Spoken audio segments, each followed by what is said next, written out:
বিপদে আপদে পড়বেন, পুরা দোয়াটা হাদিস শরীফে এসেছে, আমার সাথে পড়েন। হাসবি আল্লাহু লা ইলাহা ইল্লা হুয়া আলাইহি তাওয়াক্কালতু ওয়া হুয়া রাব্বুল আরশিল আযীম।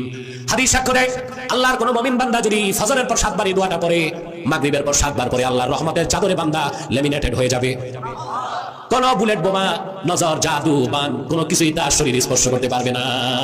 হযরত ইব্রাহিম আগুনের মধ্যে, কাসাসুল কোরআনে ইবনে কাসির লিখেছেন, হযরত ইব্রাহিম আলাইহিস সালাম যাকে বাবা বলতেন, আজার, সে প্রাসাদের ছাদ থেকে আগুনের দিকে তাকাইছে।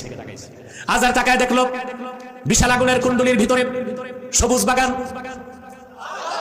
হযরত ইব্রাহিম সেখানে হাসি খুশি হাঁটতেছেন। অনিচ্ছায় তার জবান থেকে বেরিয়ে গেল, সে বলতে লাগলো, নি'মার রাব্বু রাব্বুকা ইয়া ইব্রাহিম।